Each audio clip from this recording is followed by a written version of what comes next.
Good morning students, स्वागत है आप सभी का आपके अपने YouTube channel English with RC Verma पर।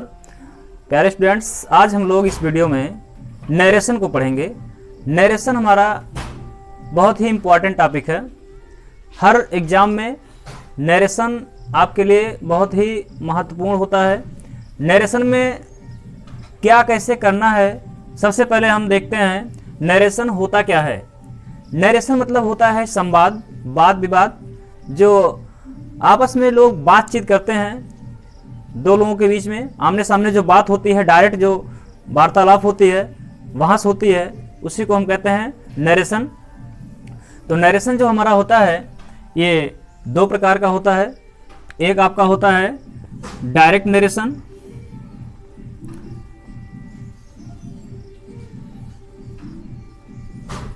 डायरेक्ट नरेशन, और दूसरा होता है आपका indirect narration.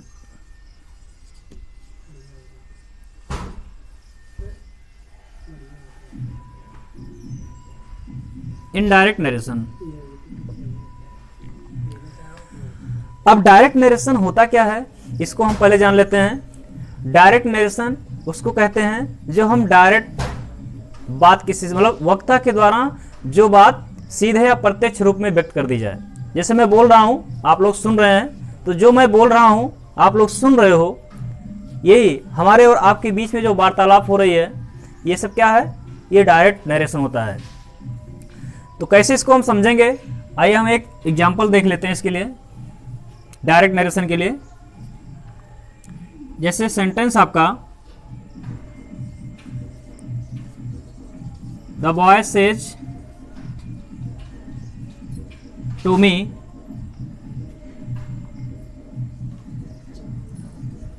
he has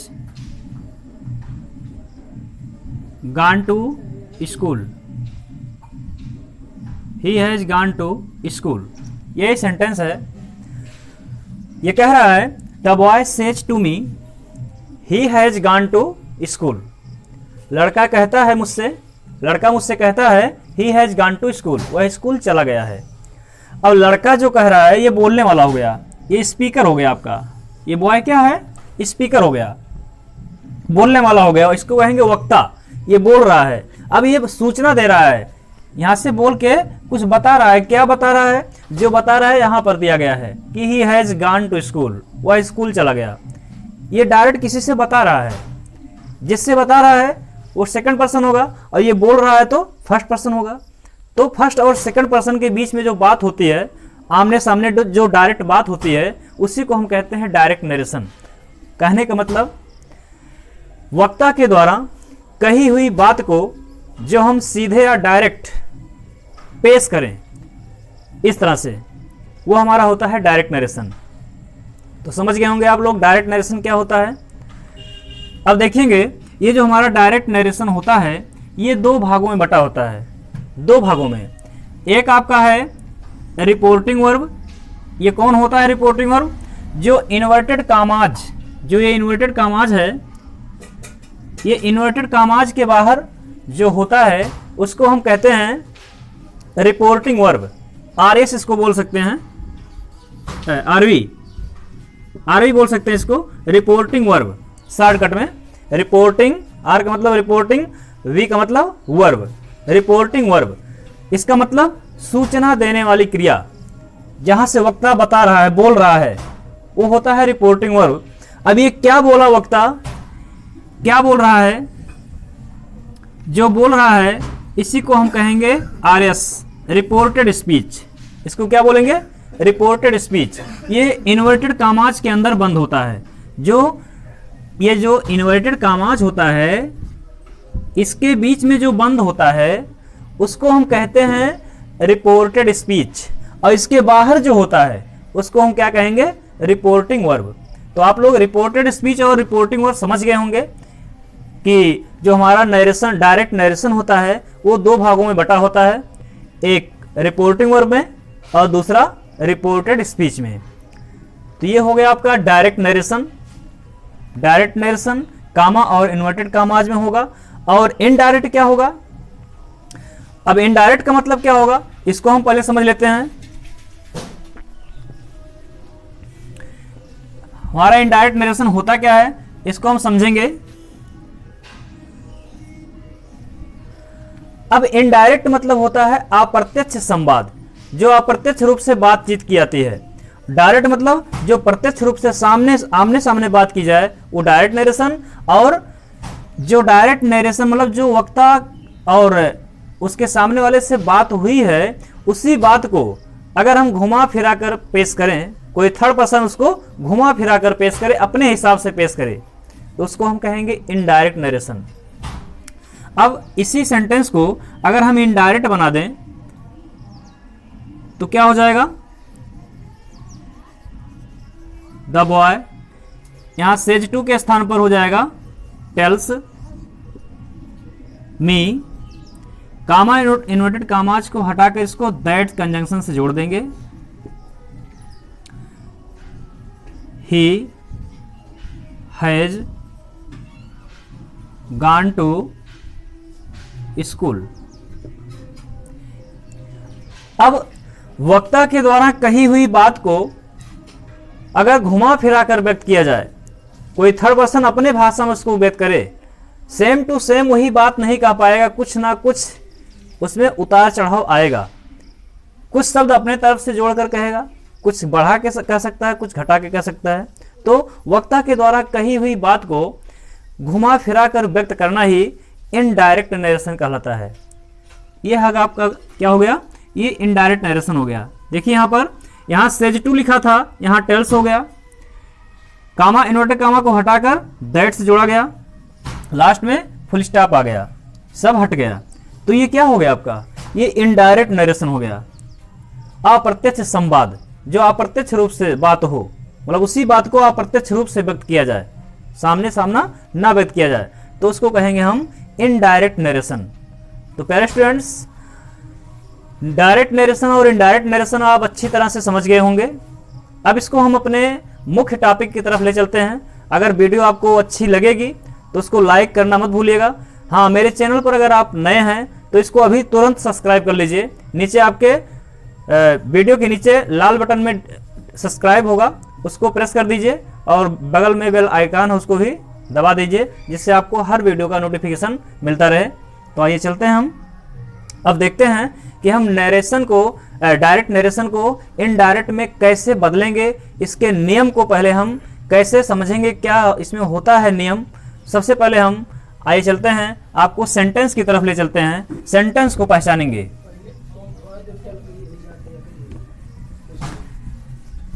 sentence जो हमारा होता है, पहले हमें सेंटेंस पहचानना है कि सेंटेंस कितने प्रकार के होते हैं, किस सेंटेंस का हम कैसे इनडायरेक्ट में बदलते हैं। तो सबसे पहले हम जान लेते हैं काइंड्स ऑफ सेंटेंस।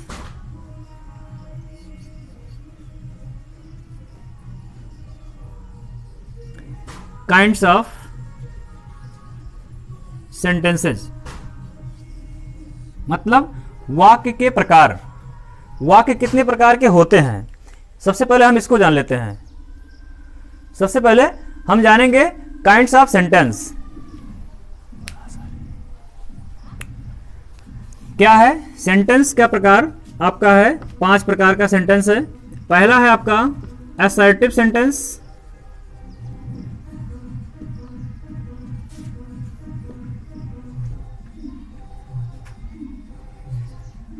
इसका अगर आप नोट बनाना चाहते हैं तो वीडियो को पॉज करके आप नोट भी बना सकते हो। मैं डिटेल में आपको लेकर चलूंगा इनडायरेक्ट नरेशन में।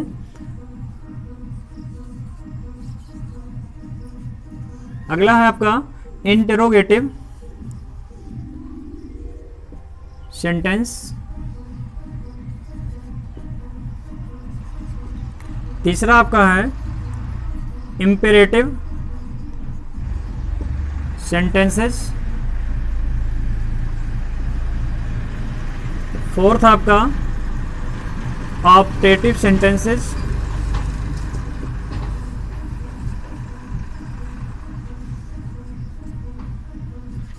और फिफ्थ है आपका एक्सक्लामेटरी सेंटेंसेज।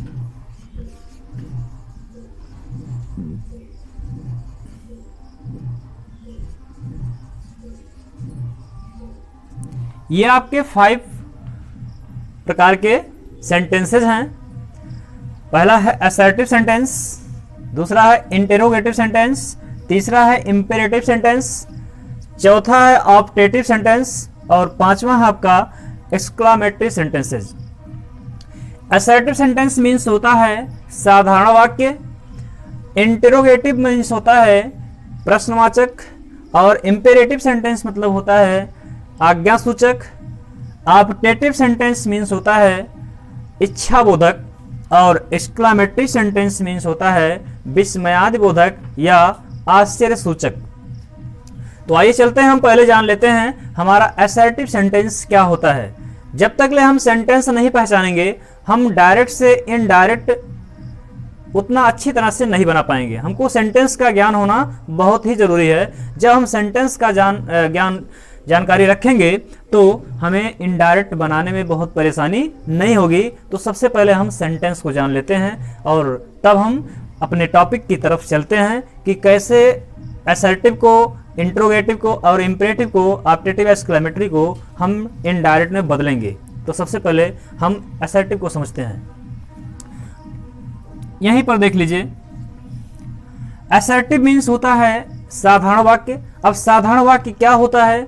जैसे हमने क्या कहा, Ram is a good boy, Ram is a good boy, या राम रीड्स हिज बुक। ये क्या हो गया आपका अफर्मेटिव भी बोल सकते हो इसको। क्या? Ram is a good boy, यही सेंटेंस है। या यूं कहे राम रन्स फास्ट, कुछ भी सेंटेंस बोलिए, वो आपका सिंपल सेंटेंस होना चाहिए, मतलब अफर्मेटिव या निगेटिव होना चाहिए। अब इसी सेंटेंस को हम इस तरह भी कह सकते हैं, इन निगेटिव में अगर बोलें तो राम, इसको देखिएगा दूसरे वाले को, Ram does not run fast. ध्यान दीजिएगा, असर्टिव सेंटेंस का मतलब होता है affirmative plus negative, affirmative plus negative दोनों को हम मिला देंगे तो हमारा असर्टिव बन जाएगा। क्या बन जाएगा? दोनों को हम मिलाएंगे तो हमारा असर्टिव बन जाएगा। अफर्मेटिव और नेगेटिव दोनों को मिलाने से असर्टिव बन जाता है। मतलब असर्टिव सेंटेंस किसको बोलते हैं? अफर्मेटिव और नेगेटिव दोनों को हम असर्टिव बोलते हैं। बात समझ गए होंगे। असर्टिव सेंटेंस हमेशा सब्जेक्ट से प्रारंभ होता है। किससे? सब्जेक्ट से प्रारंभ रहेगा। ये आपको सब्जेक्ट से प्रारंभ हुआ मिलेगा और अंत में फुल स्टॉप लगा मिलेगा। क्या? Full stop. ये असर्टिव का पहचान होता है। आपको असर्टिव सेंटेंस क्लियर हो गया होगा। कैसे पहचानेंगे फिर से एक बार देख लीजिए। असर्टिव सेंटेंस मीन्स होता है अफर्मेटिव प्लस नेगेटिव। अफर्मेटिव और नेगेटिव दोनों को मिलाकर हम असर्टिव बोलते हैं। तो सेंटेंस देखिए, Ram is a good boy, Ram एक अच्छा लड़का है। इस बात को हम क्या कह सकते हैं? स्वीकार कर रहे हैं, एक्सेप्ट कर रहे हैं कि राम एक अच्छा लड़का है। इसलिए कह रहा है राम रन्स फास्ट, राम तेज दौड़ता है, राम तेज दौड़ता है। इस बात को भी एक्सेप्ट किया जा रहा है तो अफर्मेटिव हुआ। यह कह रहा है Ram does not run fast, Ram तेज नहीं दौड़ता है।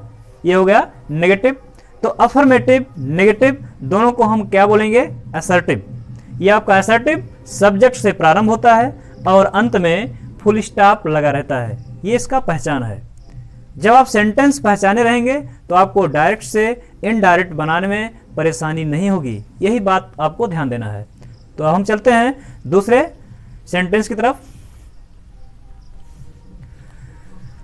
दूसरा सेंटेंस हमारा क्या है? इंटेरोगेटिव। इंटेरोगेटिव को कैसे हम समझेंगे, कैसे पहचानेंगे? इसका मतलब होता है प्रश्नवाचक वाक्य। प्रश्नवाचक इसके नाम से ही पता है कि जिसमें प्रश्न किया जाए। इंटेरोगेटिव सेंटेंस मतलब प्रश्नवाचक वाक्य जिसमें प्रश्न किया जाए, पूछा जाए। कोई बात जनरल रूप में, साधारण रूप में ना बोला जाए। जैसे अभी आपने क्या देखा कि राम रन्स फास्ट, राम तेज दौड़ता है। ये बात पूछा नहीं है, जवाब रूप में आपको उत्तर मिल रहा है, बताया जा रहा है। एक्सेप्ट किया जा रहा है, तो उसको हम साधारण वाक्य बोलेंगे। लेकिन जब कोई चीज़ साधारण ना हो, जिसका हमें जवाब देना पड़े, उत्तर देना पड़े हाँ या नहीं में, या कोई डिटेल में जवाब देना पड़े, तो इसको हम इंटरोगेटिव कहेंगे। कैसे, इसको हम देखते हैं एग्जाम्पल के माध्यम से। जैसे है आपका sentence, does he play football, does he play football, यही सेंटेंस है। अंत में आपका क्या लगा होगा, इंट्रोगेशन मार्क। ध्यान दीजिएगा, ये कह रहा है डज ही प्ले फुटबॉल, क्या वह फुटबॉल खेलता है। प्रश्न किया जा रहा है, क्या वह फुटबॉल खेलता है। अब हम मान लिया नहीं जान पा रहे हैं, तो सबसे आसान चीज आप देखिए कि आपका सेंटेंस हेल्पिंग वर्ब से चालू है कि नहीं, अंत में क्वेश्चन मार्क लगा है कि नहीं। अगर अंत में क्वेश्चन मार्क लगा हुआ है, ये वाला चिन्ह, अगर लास्ट में देखिए, और शुरुआत में हेल्पिंग वर्ब ऑक्सिलरी वर्ब से अगर सेंटेंस प्रारंभ है, तो उसको हम इंटरोगेटिव बोलेंगे। क्या बोलेंगे, इंटरोगेटिव बोलेंगे। अब दूसरा सेंटेंस देखते हैं। जैसे आपका दूसरा सेंटेंस है, where does he play, where does he play, यह सेंटेंस है कि वेयर डज ही प्ले, वह कहाँ खेलता है। इस सेंटेंस को ले लीजिए, ये क्या कह रहा है कि वेयर डज ही प्ले, वह कहाँ खेलता है। अगर आपका हेल्पिंग वर्ड से नहीं प्रारंभ है, तो क्वेश्चनिंग वर्ड से प्रारंभ हुआ मिलेगा। क्वेश्चनिंग वर्ड आपको पता होना चाहिए, जैसे who, where, what, why, how, when, ये सब क्या है, आपका इंटरोगेटिव शब्द है। अगर इंटरोगेटिव शब्द से आपका सेंटेंस प्रारंभ है, अंत में क्वेश्चन मार्क लगा हुआ है, तो उसको हम क्या बोलेंगे, इंटरोगेटिव सेंटेंस बोलेंगे। अंत में ये क्वेश्चन मार्क लगा होगा, ये सबसे बड़ा पहचान है। तो आपको इंटरोगेटिव में भी कोई संदेह नहीं होगा, इंटरोगेटिव भी पहचान गए होंगे। तो आइए चलते हैं हम अब नेक्स्ट सेंटेंस की तरफ।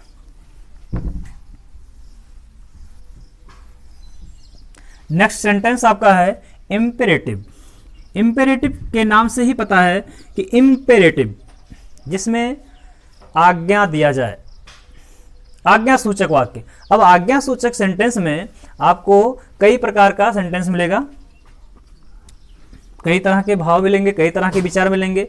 उसमें रिक्वेस्ट भी हो सकता है, उसमें आदेश भी हो सकता है, सुझाव भी हो सकता है।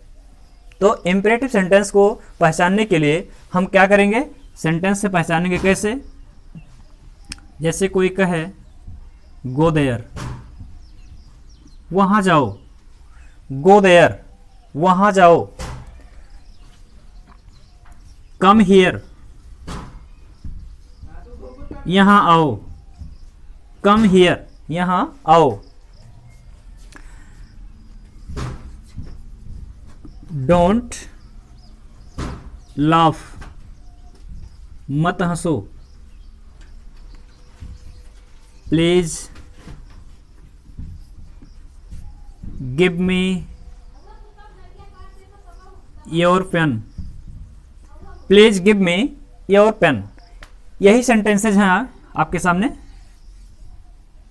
ध्यान दीजिएगा इसको। अब यहां से हम पहचानेंगे एक सेंटेंस। हाँ देखिए, इसको कह रहा है गो देयर, वहां जाओ। इस इंपेरेटिव सेंटेंस में हम देखेंगे कि सब्जेक्ट दिखाई दे रहा है कि नहीं, नहीं दिखाई दे रहा है। इसमें सब्जेक्ट जो होता है यू छिपा होता है, क्योंकि सेकंड पर्सन को ही आदेश दिया जाएगा, सेकंड पर्सन से ही निवेदन किया जाएगा, सेकंड पर्सन से ही सुझाव, सेकंड पर्सन को ही सुझाव दिया जाएगा। तो इसको हमें ध्यान देने वाली योग्य बात यह है कि हमारा सेंटेंस जो होगा वो वर्ब के फर्स्ट फॉर्म से प्रारंभ होगा। किससे, वर्ब के फर्स्ट फॉर्म से प्रारंभ होगा। या तो वर्ब के फर्स्ट फॉर्म से प्रारंभ होगा, डोंट से भी प्रारंभ मिलता है, नेवर से भी प्रारंभ मिलता है, ऑलवेज से भी प्रारंभ मिलता है, या प्लीज, सर, मैडम, काइंडली, ये सब सम्मान सूचक शब्द से प्रारंभ रहेंगे। और उसके तुरंत बाद वर्ब का फर्स्ट फॉर्म मिलेगा। क्या मिलेगा, वर्ब का फर्स्ट फॉर्म मिलेगा आपको, तो हम जान जाएंगे कि ये इम्परेटिव सेंटेंस है। इम्परेटिव सेंटेंस क्या बताता है? आदेश बताता है। अब देखिए यहाँ पर हमको ऑर्डर दिख रहा है, क्या दिख रहा है? ऑर्डर दिख रहा है। यहाँ भी ऑर्डर दिख रहा है, आदेश कह रहा है गो देयर, वहाँ जाओ, तो आदेश हो गया। कम हियर, यहाँ आओ, आदेश हो गया। लेकिन ये क्या कह रहा है? डोंट लाफ, मत हंसो, सुझाव दे रहा है। नेवर अब्यूज एनीबडी, कभी किसी को गाली मत दो, ये भी सुझाव हो गया। ऑलवेज हेल्प द पुअर, हमेशा गरीबों की मदद करो, ये भी सुझाव हो गया। यहाँ पर कह रहा है please give me your pen, कृपया मुझे अपनी कलम दे दीजिए, कृपया मुझे अपनी कलम दे दीजिए, please give me your pen. तो ये सब आपके इम्परेटिव सेंटेंस हैं। सुझाव में और क्या आएगा? आपका क्रिया के फर्स्ट फॉर्म से भी प्रारंभ मिलता है सुझाव। कैसे? जैसे help the poor, help the poor. ये कोई जरूरी नहीं कि वर्ब के फर्स्ट फॉर्म से प्रारंभ हो तो आदेश ही होगा। वर्ब के फर्स्ट फॉर्म से प्रारंभ जो रहेगा उसको हमें अर्थ उसका क्लियर करना होगा कि आदेश दिख रहा है या सुझाव दिख रहा है। तो यहाँ कह रहा है हेल्प द पुअर, गरीबों की मदद करो, ये सुझाव हो गया, ये आदेश नहीं है। लर्न योर लेसन, अपने पाठ को याद करो, ये भी सुझाव हो गया। और कीप टू द लेफ्ट, बाएं चलो, ये भी सुझाव हो गया। तो इस तरह से, या रेस्पेक्ट योर एल्डर, ओबे योर पेरेंट्स, अपने बड़ों का सम्मान करो, ओबे योर पेरेंट्स, अपने माता पिता का आज्ञा पालन करो, ये भी सुझाव है। तो इस तरह से सेंटेंस को हम ध्यान देंगे कि हमारा सुझाव है कि आदेश है या रिक्वेस्ट है। तो इस तरह से जब आपको मिलेगा तो आप क्या समझोगे? इम्परेटिव सेंटेंस समझोगे उसको। याद हो गया होगा आपको, दिमाग में आपके बैठ गया होगा। हम क्या कह रहे हैं? ये कह रहे हैं कि हमारा सेंटेंस वर्ब के फर्स्ट फॉर्म से प्रारंभ हो। वर्ब मीन्स क्रिया, जो काम होता है। हेल्प मीन्स मदद करना। अगर आपको नहीं आ रहा है तो और आसान तरीके में हम बता रहे हैं, उस वर्ड का आप हिंदी मीनिंग निकाल लीजिए, अर्थ निकाल लीजिए। क्या कह रहा है? हेल्प, हेल्प मीन्स मदद करना। अगर उस क्रिया का अंत ना, ने, नी से निकल रहा है, उस वर्ड का अर्थ निकाल रहे हैं, अगर ना, ने, नी से निकल रहा है तो उसको समझिए कि वह वर्ब है। क्या है? वर्ब है। वर्ब का बेस फॉर्म है, फर्स्ट फॉर्म है वो। तो वर्ब के फर्स्ट फॉर्म से जो सेंटेंस प्रारंभ होता है या उसके पहले डोंट, नेवर, ऑलवेज या प्लीज शब्द आता है तो उसको हम इम्परेटिव सेंटेंस कहते हैं। अब तो आपको इम्परेटिव में कोई दिक्कत नहीं होना चाहिए। अगर कोई दिक्कत होगा तो आप कमेंट में ज़रूर बताइएगा। तो आगे हम चलते हैं।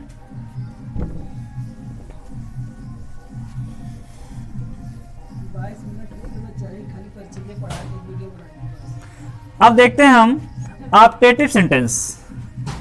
ऑप्टेटिव सेंटेंस मीन्स होता है इच्छाबोधक। इच्छाबोधक, इच्छाबोधक क्या होता है? जहां पर हमारी इच्छा का बोध हो, जहां हम अपनी इच्छा का बोध करें। जनरली जब हम बोल के अपनी इच्छा का बोध कर लेते हैं, कहते हैं आज हम इनको विश करने चल रहे हैं। विश कैसे करते हैं आप? कहते हैं हैप्पी बर्थडे, आज हमको विश करना है इस अपने फेस्टिवल पर। हैप्पी दिवाली, हैप्पी होली या हैप्पी दशहरा, कोई भी त्यौहार हो उस पर आप बोलते हैं तो विश करते हैं। तो जो भी विश करते हैं, विश मीन्स होता है इच्छा। विश मीन्स इच्छा, जहाँ पर आप अपनी इच्छा को व्यक्त करें, जहाँ अपनी इच्छा को जाहिर करें, वही होता है आपका ऑप्टेटिव सेंटेंस। और आप जनरली किसी से मिलते हैं तो क्या बोल देते हैं? Good morning, good evening, good afternoon, good night, ये सब बोलते हैं। जो आप नमस्ते का बोलते हैं, ये सब क्या है आपका? ये आपकी इच्छा ही है। आपकी इच्छा है तो बोल रहे हैं उससे good morning, good evening, good night, ये सब बोल रहे हैं, तो ये आपकी इच्छा है। या और क्या बोलते हैं? Happy new year, happy birthday, happy journey, ये सब क्या है? ये जो बोल रहे हैं ये हमारी इच्छा है, हम उसको विश कर रहे हैं। जो हम विश करते हैं वो हमारी इच्छा होती है, अपनी इच्छा के अकॉर्डिंग हम उसको विश कर रहे हैं। हाँ, इच्छा कई तरह की होती है, आपका शुभ में भी हो सकता है, अशुभ में भी हो सकता है। तो आपका ऑप्टेटिव सेंटेंस जो भी हमने बोला ये तो है ही। आपका ऑप्टेटिव सेंटेंस अक्सर आपको में से भी प्रारंभ मिलता है, में से प्रारंभ रहेगा और अंत में इंटरजेक्शन मार्क लगा मिलेगा, इंटरजेक्शन मार्क लगा मिलेगा। तो इसको हम बोलेंगे क्या? Optative sentence. कुछ सेंटेंस हम देख लेते हैं इसमें। में से प्रारंभ मिलेगा कैसे? जैसे may God help you, may God help you, ईश्वर आपकी मदद करे, या may your journey be happy, may your journey be happy. ये सेंटेंस है। ये आपके क्या है? कह रहा है may your journey be happy, आपकी यात्रा मंगलमय हो। हाँ, ध्यान देंगे हम एक चीज का, जब लास्ट में हम देखेंगे तो यहां इंटरजेक्शन मार्क लगा मिलेगा हमको। क्या मिलेगा? इंटरजेक्शन मार्क लगा मिलेगा।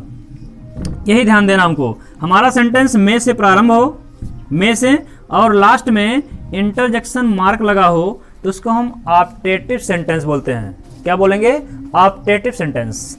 और अभी आपको जो हमने बोला क्या, happy new year, happy birthday, happy Diwali, ये सब जो होते हैं, हैप्पी दिवाली, ये सब क्या हैं? ये आपके ऑप्टेटिव सेंटेंस हैं, जहां पर आप अपनी इच्छा का बोध करते हो, अपनी इच्छा को व्यक्त करते हो, विश करते हो, वो सब आपका ऑप्टेटिव सेंटेंस होता है। तो प्यारे स्टूडेंट्स, अब हम आपको चलते हैं एक्सक्लामेटरी सेंटेंस की तरफ लेकर। ऑप्टेटिव सेंटेंस आप अच्छी तरह समझ गए होंगे। जनरली आप डेली इसका यूज करते हैं, बोलते भी हैं। Good morning, good evening, good afternoon, good night से बोलते हैं, तो यही है आपका optative sentence.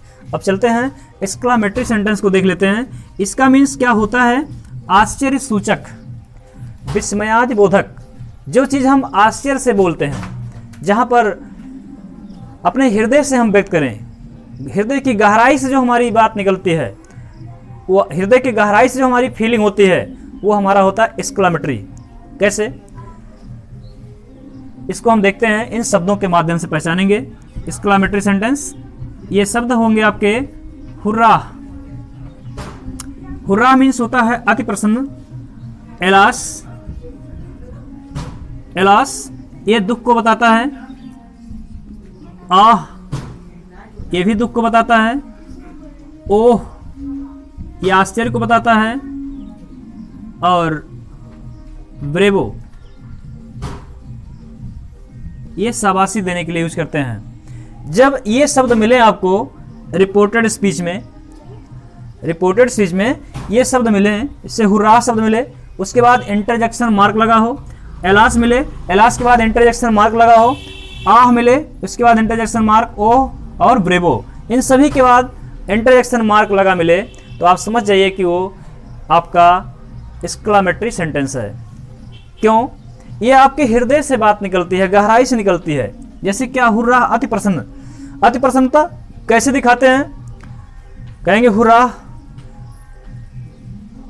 My old friend has come, या hurrah I have won the match. अति प्रसन्नता की बात है, बड़ी खुशी की बात है, मैंने मैच जीत लिया है। इस तरह से आई हैव ओन द मैच, मैंने मैच को जीत लिया है। और दुख कैसे व्यक्त करेंगे? Alas his old father has died. बड़े दुख की बात है, उसके दादाजी मर चुके हैं। इस तरह से ये तो हृदय से निकल रही है, हृदय के दर्द को दिखा रहा है कि बड़े दुख की बात है। Alas his father has died, उसके दादाजी मर चुके हैं।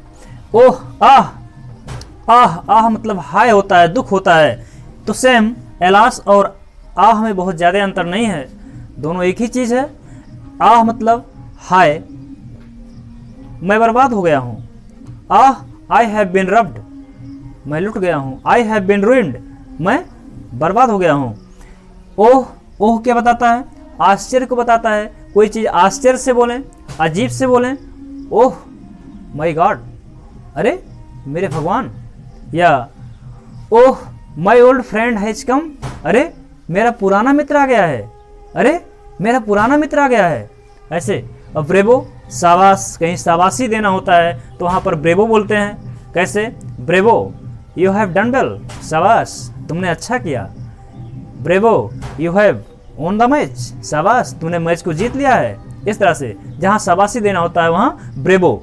तो ये शब्द अगर आपको मिले तो आप समझिए कि एक्सक्लेमेटरी सेंटेंस है। इतने नहीं, आपको व्हाट ए या हाउ से भी सेंटेंस मिलेगा, व्हाट ए या हाउ से सेंटेंस मिलेगा, प्लस इसके बाद आपको एडजेक्टिव मिलेगा। क्या मिलेगा? एडजेक्टिव मिलेगा, और लास्ट में इंटरजेक्शन मार्क लगा मिलेगा, ऐसे। अभी आप कहेंगे इस इंटरजेक्शन मार्क हमको आप टेटिव में भी बताया गया, हाँ बताया गया, दोनों में आप एक्सक्लेमेटरी चिन्ह लगता है, लेकिन अंतर है इसमें इन शब्दों के बाद लगे होते हैं और व्हाट ए हाउ के बाद इंटरजेक्शन मार्क रहेगा। आप इसको इंट्रोगेटिव मत समझिएगा। व्हाट ए या हाउ जब देखिएगा और देखिएगा लास्ट में इंट्रोगेशन मार्क लगा है या इंटरजेक्शन लगा है, संबोधन का चिन्ह लगा है या प्रश्नवाचक चिन्ह लगा है। अगर प्रश्नवाचक चिन्ह होगा तब ये इंट्रोगेटिव होगा, नहीं तो ये आप समझिएगा कि एक्सक्लेमेटरी सेंटेंस है। कैसे इसको बोलते हैं? व्हाट या हाउ का प्रयोग कैसे करेंगे हम? जैसे कितना सुंदर यह मकान है, कितना सुंदर यह मकान है, तो what a beautiful this building is, what a beautiful this building is, इस तरह से। और हाउ का प्रयोग, हाउ फूल यू आर, कितने मूर्ख हो तुम, कितने मूर्ख हो तुम, हाउ फूल यू आर, इस तरह से। तो प्यारे स्टूडेंट्स, ये था आपका सेंटेंस का परिचय।